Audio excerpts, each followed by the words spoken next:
Sir, आपका KYC update करना है, नहीं तो अकाउंट और एटीएम कार्ड ब्लॉक हो जाएगा। सावधान सावधान। 2.5 करोड़ का इनाम मुझे। देखिए, अनजाने कॉल्स, फर्जी ईमेल्स, लिंक्स और जाली ऐप से अपना पिन, ओटीपी, पासवर्ड कभी भी किसी के साथ शेयर न करें। आप रहेंगे सावधान तो नहीं होगा नुकसान। आरबीआई कहता है, जानकार बनिए, सतर्क रहिए।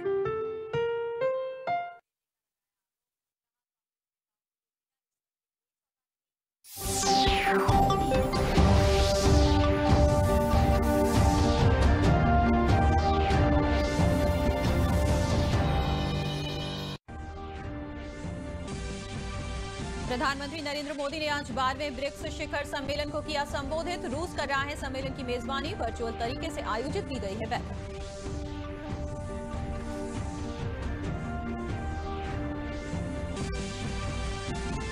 प्रधानमंत्री ने कहा, आतंकवाद आज विश्व के सामने है सबसे बड़ी समस्या। ऐसे में आतंकवादियों को समर्थन और सहायता देने वाले देशों को भी दोषी ठहराया जाए और इस समस्या का संगठित तरीके से किया जाए मुकाबला।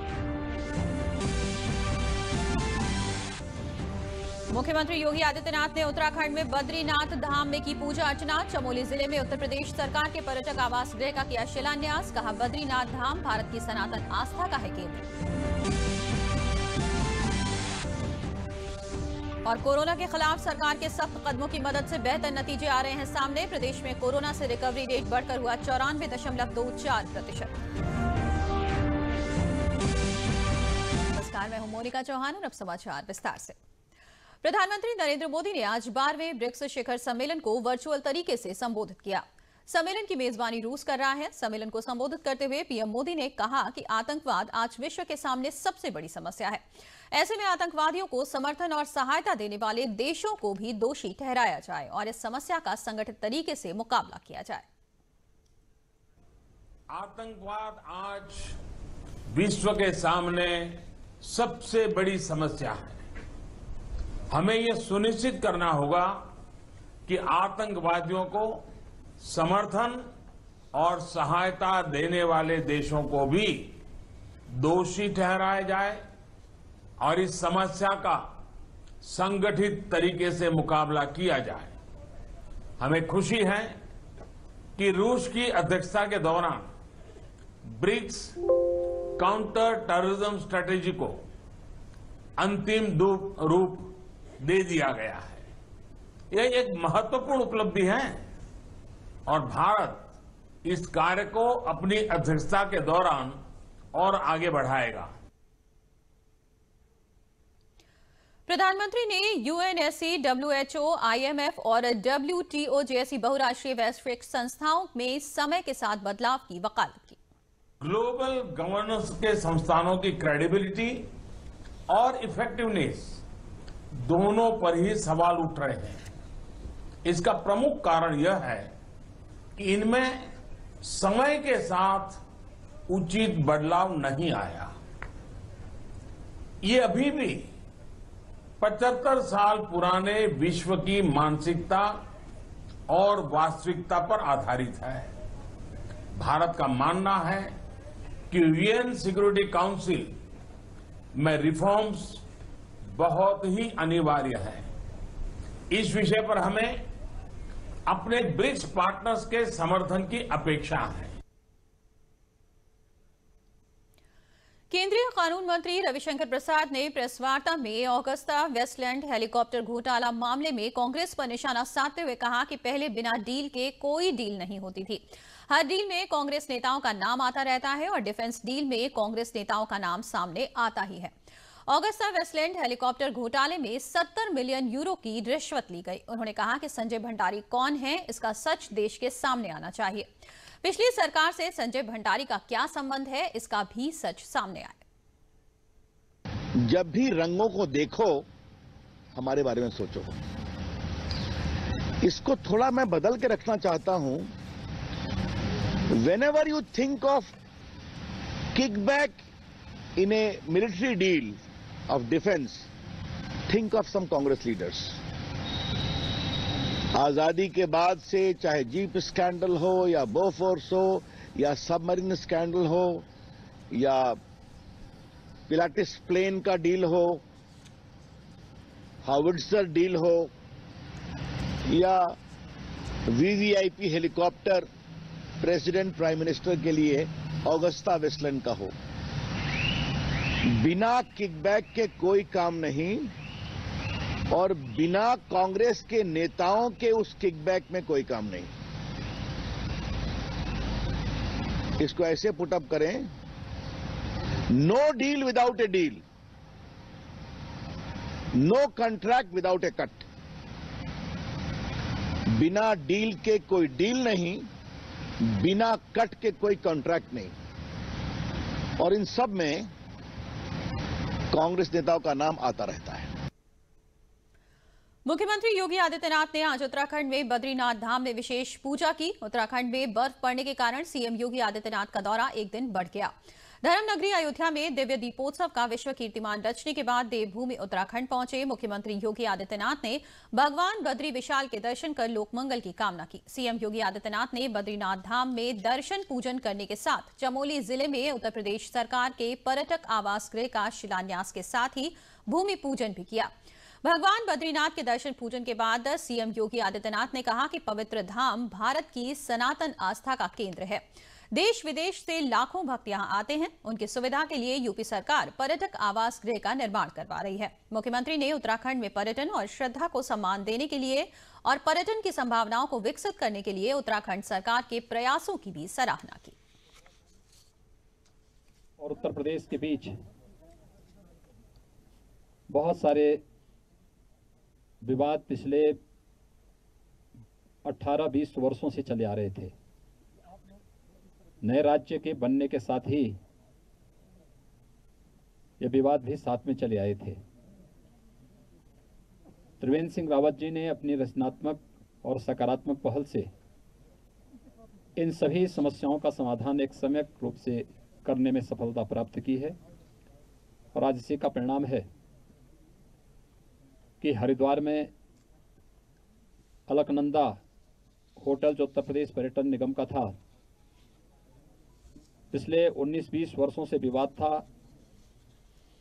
उत्तर प्रदेश सरकार ने और उत्तराखंड सरकार ने आपसी सहमति के आधार पर तय किया कि अलकनंदा होटल उत्तराखंड सरकार को सौंपेंगे और उत्तर प्रदेश सरकार वहां पर उसी के बगल में एक नया पर्यटन आवास गृह भागीरथी के रूप में बनाएगा और आज वह हमारा लगभग पूर्ण हो चुका है। हरिद्वार कुंभ के पहले हम उसे जनता को समर्पित करेंगे। इसी क्रम में उत्तराखंड में पर्यटन की इन संभावनाओं को आगे बढ़ाने के लिए उत्तर प्रदेश सरकार अपना योगदान देगी। पर्यटन विभाग के द्वारा एक नए पर्यटन आवास गृह यहाँ पर बद्रीनाथ धाम में भी यह स्वीकृत किया गया है। पिछले लगभग 1 वर्ष से एक कार्यक्रम हमारा बन रहा था कि बद्रीनाथ में जाकर के इस कार्यक्रम का शुभारंभ होना चाहिए, लेकिन वैश्विक महामारी के कारण ये संभव नहीं हो पा रहा था। आज मुझे सौभाग्य प्राप्त हुआ है कि मैं यहाँ पर आपके बीच में उत्तर प्रदेश और देश की श्रद्धालु जनों की श्रद्धा का सम्मान करने के लिए इस पर्यटन आवास गृह के भूमि पूजन के कार्यक्रम में माननीय मुख्यमंत्री जी के साथ यहाँ पर आपके बीच में उपस्थित हुआ हूँ। समाचार अभी और भी हैं, लेकिन पहले लेते हैं एक विराम। माँ से अच्छा कौन जाने माँ के मन के टुकड़े को, कब चाहे प्यार कब चाहे दुलार। माँ से अच्छा और कोई नहीं जानता कि बच्चे के पैदा होने के 1 घंटे के अंदर माँ का पहला गाढ़ा पीला दूध ही पिलाना चाहिए। यही कुदरती शक्ति है जो बच्चे को हर बीमारी से लड़ने की शक्ति देती है। माँ सब जानती है ना। एक सर्किट हाउस।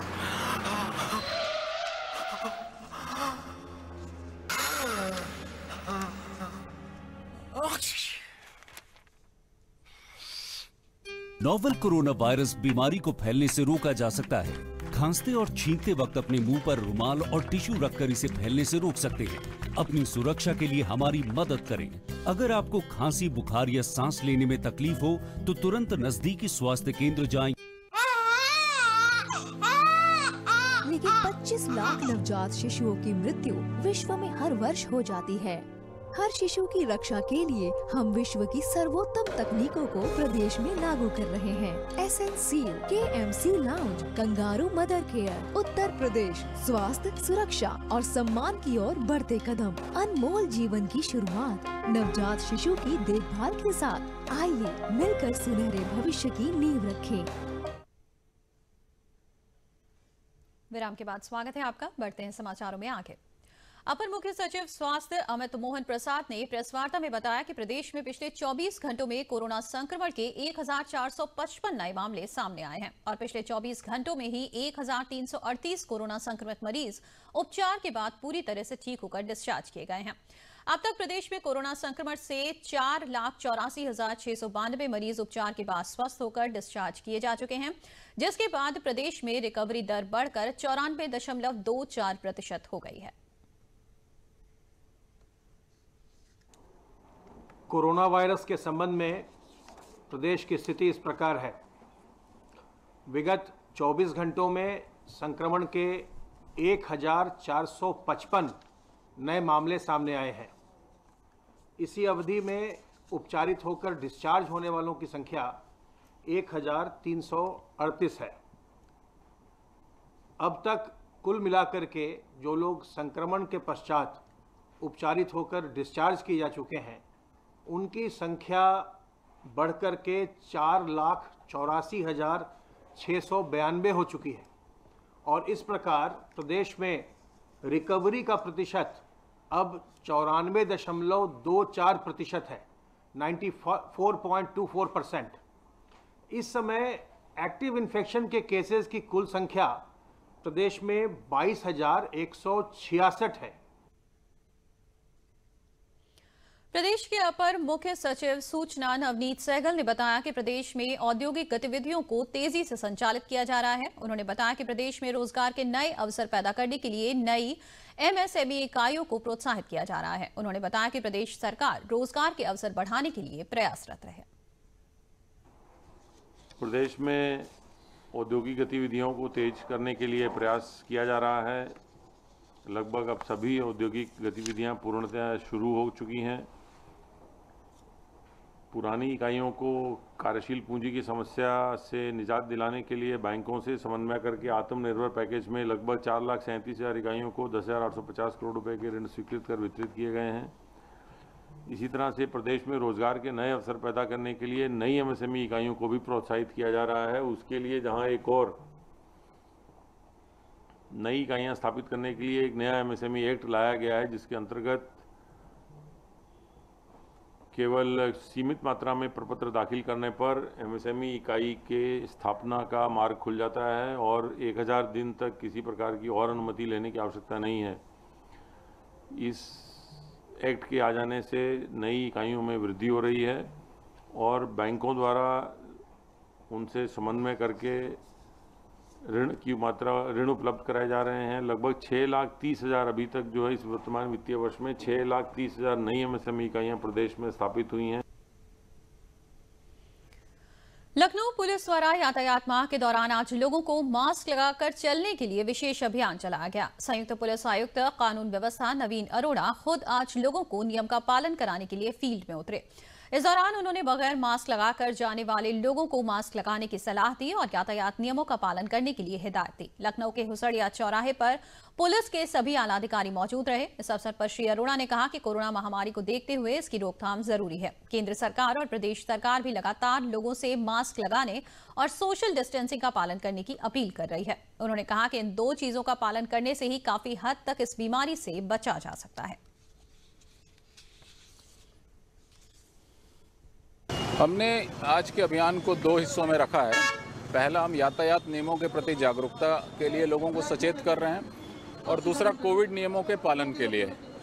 सर्वोच्च न्यायालय, माननीय उच्च न्यायालय सभी लोगों की ये लगातार निर्देश हैं कि कोविड नियमों का पालन कराया जाए, सोशल डिस्टेंसिंग मेंटेन कराई जाए इन पूरे त्योहारों के दौरान लखनऊ पुलिस कमिश्नरेट ने अपना पूरा प्रयास किया कि लोगों को जागरूक करें। लगातार हम लोगों ने अनाउंसमेंट किए अपनी गाड़ियों से, मोबाइल अनाउंसमेंट पीए सिस्टम के माध्यम से, और अब जगह जगह सड़कों पे भी हम लोगों को जागरूक कर रहे हैं। और ज़्यादातर लोग जो मास्क नहीं लगाए हैं उनको प्रेरित कर रहे हैं, डिस्टेंसिंग मेंटेन करा रहे हैं। जिस वाहन में या सार्वजनिक वाहन में ज़्यादा लोग संख्या से बैठे हैं उनको उतार के वो संख्या निश्चित की जा रही है कि एक दूसरे से संक्रमण से बचा जा सके।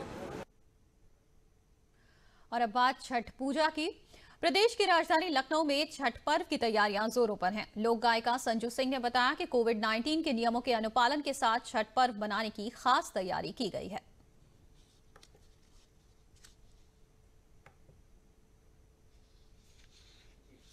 नमस्कार, मैं सभी छठ व्रतियों को छठ की बहुत सारी बधाई देती हूं और सभी के लिए मंगल कामना करती हूं कि छठ माँ जल्दी से इस वैश्विक महामारी कोरोना से सबको मुक्ति दिलाएं।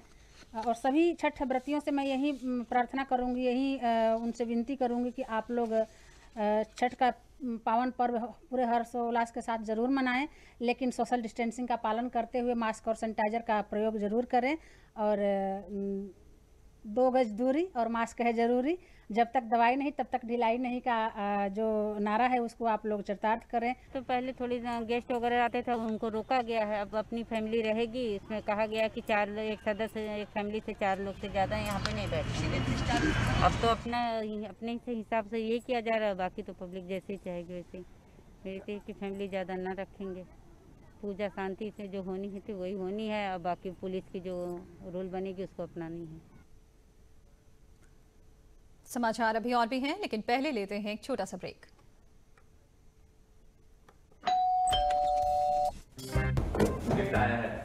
अरे वाह, लेजेंड की बैट, इससे तो मैं खेलूंगा। Future batting legend bat. इसमें जिसका नाम लिखा है बैट उसी को मिलेगी। अरे यार, देखा, अगर इस पे मेरा नाम नहीं लिखा होता तो कितनी दिक्कत हो जाती। इसलिए आरबीआई कहता है बैंक अकाउंट हो या बैंक लॉकर, उसमें नॉमिनी का नाम जरूर दर्ज करें ताकि आपकी जमा पूंजी उसी को मिले जिसे आपने नामित किया है। आरबीआई कहता है जानकार बनिए, सतर्क रहिए। विराम के बाद समाचारों में आपका स्वागत है। अलीगढ़ जनपद में राष्ट्रीय स्वास्थ्य मिशन के तहत 15 नवंबर से 21 नवंबर तक नवजात शिशु देखभाल सप्ताह मनाया जा रहा है। नवजात को समुचित देखभाल, उसके बचपन को खुशहाल बनाने के लिए ये कार्यक्रम चलाया जा रहा है। एसीएमओ एसपी सिंह ने बताया कि सप्ताह के दौरान शिशु की बेहतर देखभाल और स्तनपान को बढ़ावा देने के लिए माताओं को जागरूक किया जा रहा है। मातृ और शिशु मृत्यु दर में कमी के लिए ये जरूरी है कि प्रसव चिकित्सालय में ही कराएं, 48 घंटे तक चिकित्सालय में रुके, नवजात को तुरंत ना नहलाएं और 6 माह तक सिर्फ स्तनपान कराएं। इसके बारे में माताओं को जागरूक किया जा रहा है।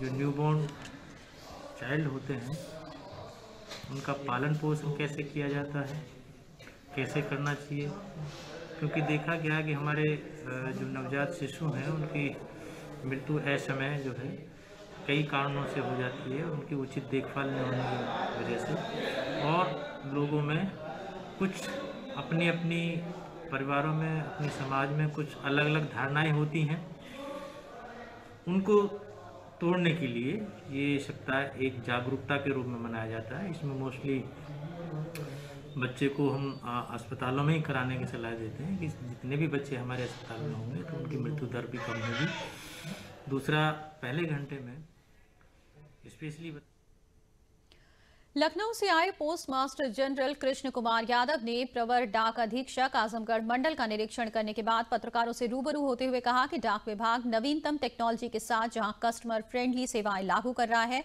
वहीं कोरोना वैश्विक महामारी के दौर में डाककर्मियों ने अपनी जान जोखिम में डालते हुए कोरोना वॉरियर के रूप में अपनी अहम भूमिका निभाई है। पोस्ट मास्टर जनरल के यादव ने कहा कि अब डाकघरों में भी कॉमन सर्विस सेंटर की स्थापना की जा रही है, जिसमें एक साथ केंद्र और राज्य सरकार की 73 सेवाएं मिलेंगी। एक अन्य विशेष सुविधा के रूप में अब पेंशनरों को जीवित प्रमाण पत्र जमा करने के लिए कोषागार या बैंक जाने की जरूरत नहीं पड़ेगी, बल्कि घर बैठे डाकिया के माध्यम से बायोमेट्रिक डिवाइस द्वारा डिजिटल लाइफ सर्टिफिकेट जारी किया जाएगा। इसके लिए मात्र 70 रुपए शुल्क निर्धारित किया गया है। बाद में उन्होंने कोरोना काल में डाक विभाग द्वारा दी गई जनहित और बेहतर सेवाओं पर चर्चा की। लोगों को जोड़ सकें, ज्यादा से ज्यादा जो है अवेयर कर सकें। 2 चीजें इसमें सबसे महत्वपूर्ण है जो डाक विभाग स्टार्ट कर रहा है। एक तो है कॉमन सर्विस सेंटर, जिसमें एक ही छत के नीचे केंद्र और राज्य सरकार की विभिन्न जनोपयोगी जो है 73 सेवाएं मिलेंगी। इसको आजमगढ़ और मऊ प्रधान डाकघर में आरंभ कर दिया गया है। इसे शीघ्र ही अन्य डाकघरों में भी ट्रेनिंग करा करके जो है आरंभ किया जाएगा। और दूसरी जो सबसे इंपॉर्टेंट चीज है डिजिटल लाइफ सर्टिफिकेट। जैसा कि हम सभी लोग जानते हैं कि नवंबर और दिसंबर महीने में जो हमारे बुजुर्ग पेंशनर्स हैं उन सभी लोगों को जो है कभी जो ट्रेजरी जाना पड़ता है, कभी बैंक जाना पड़ता है, कभी कंसर्न डिपार्टमेंट में जाना पड़ता है जीवित प्रमाण पत्र देने के लिए। तो अब उनको वहां पर जाने की जरूरत नहीं है, बल्कि घर बैठे अपने डाकिया के माध्यम से वो डिजिटल लाइफ सर्टिफिकेट बनवा सकते हैं और इसके लिए मात्र 70 रुपीज जो है चार्ज होंगे। और एक बार ये डिजिटल लाइफ सर्टिफिकेट डाकिया द्वारा जब बनेगा वो बायोमेट्रिक और माइक्रो एटीएम के माध्यम से, तो ये जो ऑटोमेटिक जो है NIC सर्वर से पर अपलोड होगा, जहां से कंसर्न डिपार्टमेंट को जो है ये ट्रांसफर हो जाएगा। प्रधानमंत्री आवास शहरी योजना से बाराबंकी जिले के हजारों गरीब परिवारों की तरह ही गांधीनगर निवासी लक्ष्मी, रामा देवी, नीलम और गंगा देवी के अपने पक्के मकान का सपना साकार हुआ। ये लोग काफी सालों से अपने पति और बच्चों के साथ अपनी जिंदगी कच्चे मकान में रहकर गुजार रही थी, लेकिन प्रधानमंत्री आवास शहरी योजना ने इनके सपनों को सच कर दिया। योजना के जरिए वो आज सीमेंट, कंक्रीट की छत, पक्की रसोई और शौचालय वाले मकान में रह रही हैं। जो लोग कच्चे मकानों में रहने को मजबूर थे, अब उनकी मजबूरियां खत्म हो गई हैं। प्रधानमंत्री आवास शहरी योजना का लाभ पाकर गांधीनगर की महिला लाभार्थियों ने प्रधानमंत्री नरेंद्र मोदी जी की सराहना करते हुए उन्हें धन्यवाद दिया।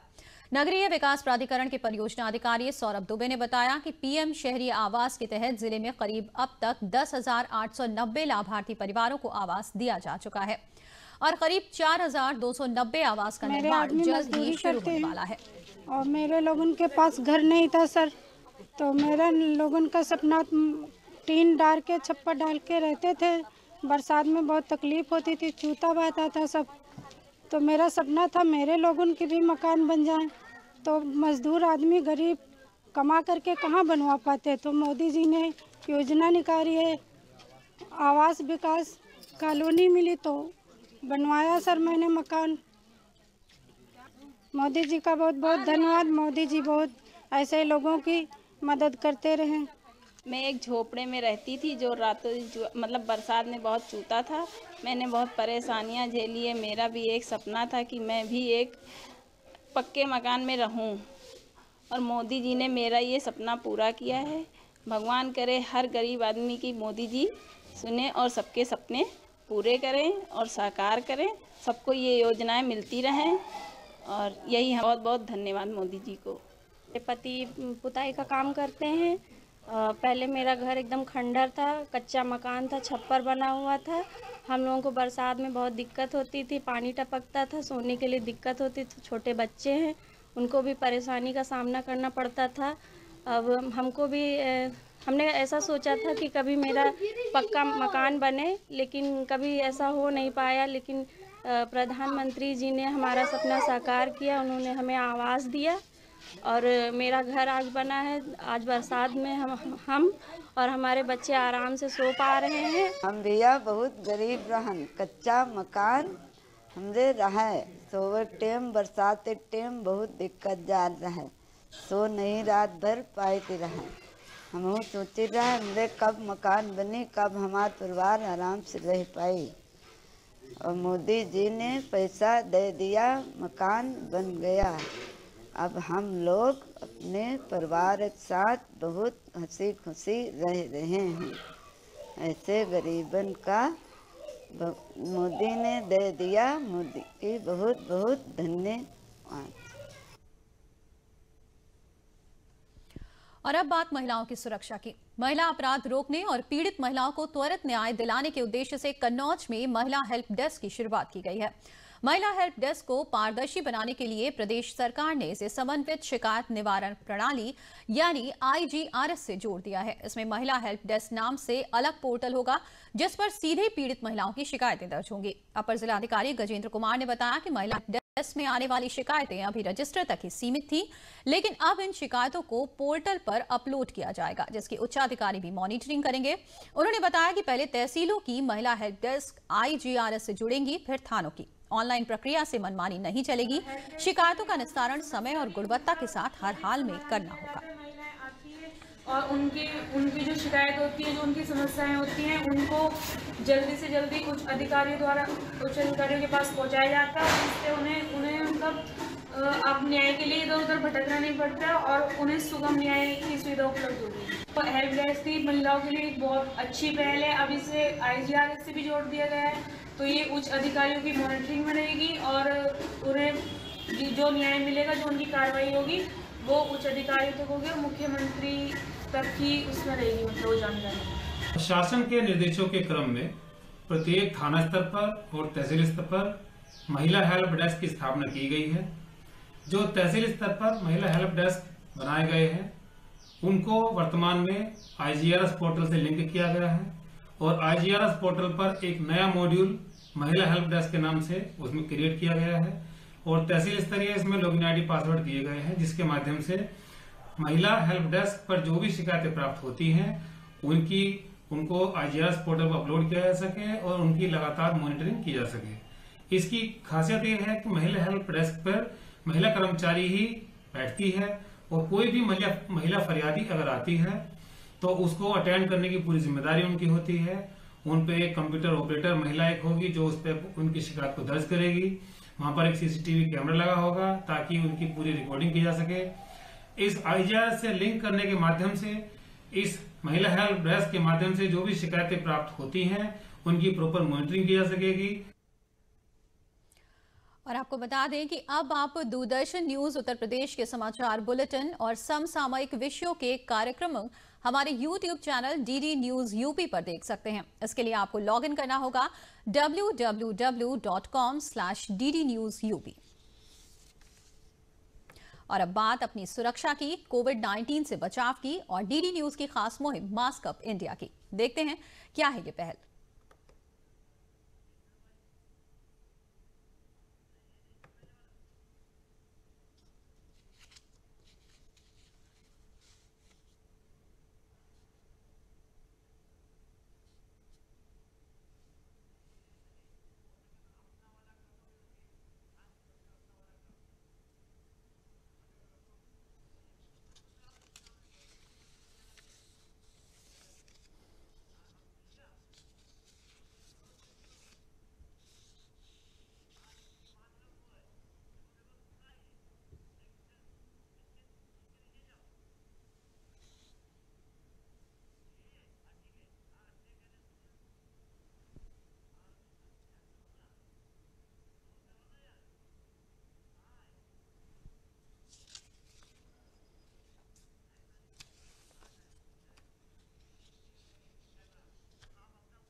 और अब अंत में प्रमुख समाचार एक बार फिर।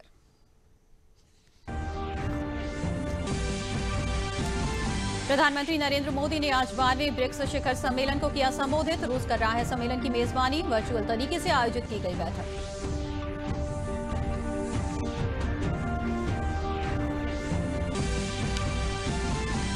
प्रधानमंत्री ने कहा, आतंकवाद आज विश्व के सामने है सबसे बड़ी समस्या। ऐसे में आतंकवादियों को समर्थन और सहायता देने वाले देशों को भी दोषी ठहराया जाए और इस समस्या का संगठित तरीके से किया जाए मुकाबला। मुख्यमंत्री योगी आदित्यनाथ ने उत्तराखंड में बद्री धाम में की पूजा अर्चना। चमोली जिले में उत्तर प्रदेश सरकार के पर्यटक आवास गृह का किया शिलान्यास। कहा, बद्रीनाथ धाम भारत की सनातन आस्था का है केंद्र।